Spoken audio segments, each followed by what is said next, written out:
Hi, everyone. I want to talk tonight about manifesting. Are you living the life you're meant to live? Are you creating the life that you want? Are you an active participant in that creation? That's yours to create. It's your right. So, I learned this concept when I was back in college in 2002 by my spirituality teacher taking rec therapy. And she was also a psychologist. And so we were studying, all these amazing spiritual teachers on the planet that have blessed us. And she shared with us the power of manifestation, the power of the mind. So at the time we were studying psychoneuroimmunology, about the immune system and the power of the mind. So, and this is now saturating the internet, right? So everybody's talking about manifestation. Everybody's talking about the mind controlling the body. And this is a very old truth. This is nothing new. This is not new information.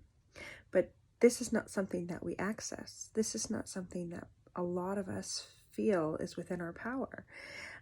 We give our power away instead to people who know more, who've studied it more, doctors, right? Scientists, test results, and that's all incredible. And don't get me wrong, we need doctors and we need these incredible tests and science, and I'm not discounting any of those things, but we often discount the power of our mind within our own healing and with our own creation of life and our life. So this is the gist of it. You create your own health. You create your own wellness. You create your own reality. Perception is reality.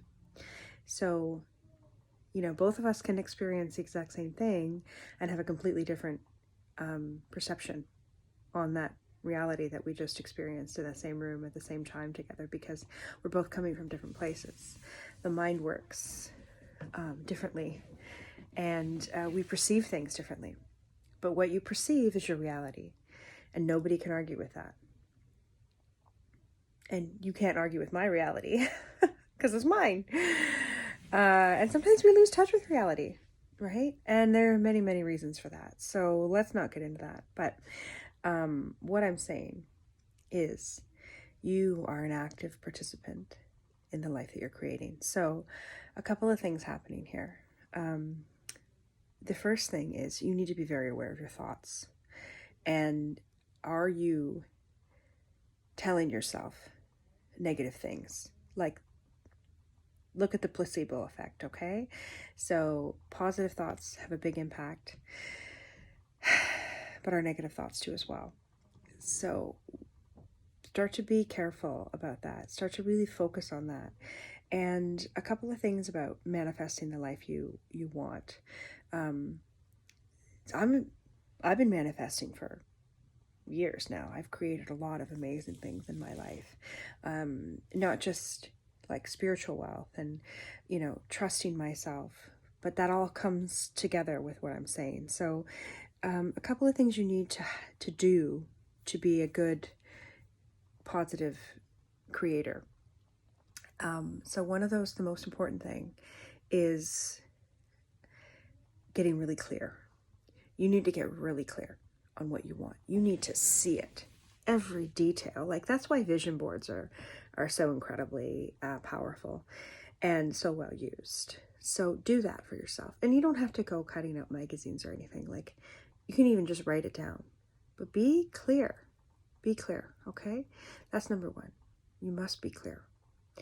Number two is when you're clear and when you're thinking about all these things, start to pay attention to what's blocking you. So understanding your negative thought patterns, your negative thought process, the things that are holding you back, your belief systems are the reasons why you're not achieving what you want to achieve. So start to think about that. So when you make your list of all the things that you want, What's that little voice telling you that you can achieve? What's it saying? And that's where you need to start. Step 2 is dissolving those things within yourself. And that may take quite a lot of work. And you might need help with that. And there are lots of resources out there to help you. I can help you. So many people just, start looking into manifesting. Start looking into the science of this. Like, there's a lot of science behind this too. So it's pretty amazing stuff. So anyway, look at what's blocking you. So get clear. Now start to point out your negative belief systems. Maybe you have old belief systems like, you need to work extremely hard to achieve anything, or there's so many like poverty-stricken, like especially when you look at money, like we're taught to be poor, we're taught to work hard for our money, and it keeps us down and keeps us in it. There's a lot of really negative thought patterns when it comes to money. So really need to look at that for yourself. The third thing is gratitude.